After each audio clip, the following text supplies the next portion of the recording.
Okay, Jason, thank you. Starting your news tonight, the City of South Portland's emergency hotel shelter program at one point housed up to 300 people. Now it's downsizing. After this weekend, just one of the 3 hotels in the program will be functioning as a shelter. That is the Howard Johnson Inn off Main Street. The Days Inn and Comfort Inn, which are near the main mall, have moved their unsheltered people to the Howard Johnson. Our News Center Maine's reporter Jack Molman spent the day at the hotels and found out some residents at Days Inn won't be headed to the Howard Johnson and say they're about to join the growing number of people living on the street. Jack is here in the studio with more. Yeah, that's right, Sam. Well, as long as I've been reporting here in the state about people without housing, it seems we're getting deeper into a lack of resources available for asylum seekers and those experiencing homelessness. But this move by the city of South Portland is designed to create a centralized location for asylum seekers and unhoused people to access those resources. But some people I spoke with today at the Days Inn told me they weren't told they could go to the Howard Johnson Inn and will now be homeless. All this while the city deals with the issue of not having an official homeless shelter itself. I spent most of last winter in my car.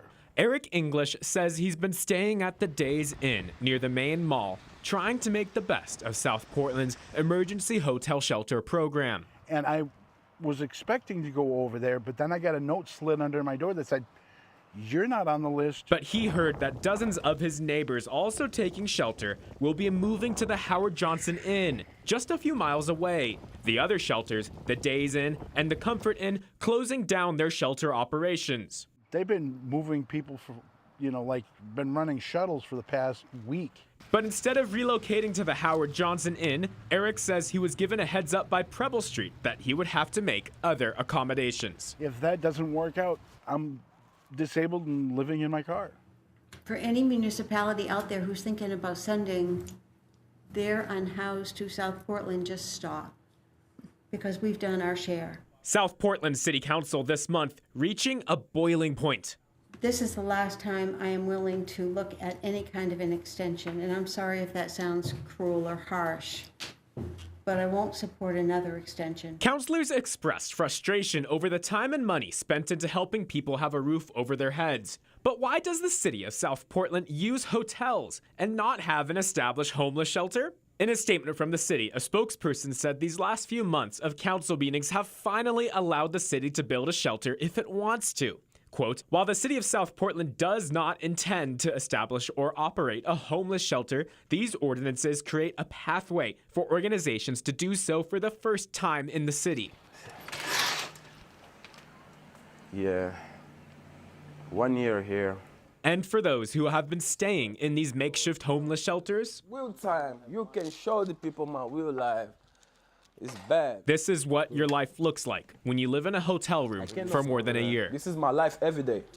So I don't cook, nobody cook for me. I hate the food in the hotel, I don't like.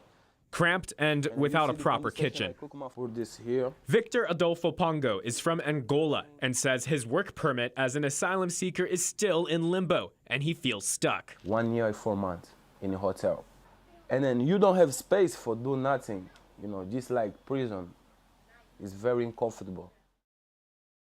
First man who you just heard from, Eric, I asked him if he was willing to come to Portland where there are more established homeless shelters. He said he applied for assistance in the city of Portland but was denied. Now he told us he believes his best chances are living out of his car. And Sam, Preble Street did tell me earlier last week that it has been working nonstop to keep these hotel residents informed of the next steps and any possible resources they can access. Okay, our Jack Molman, thank you.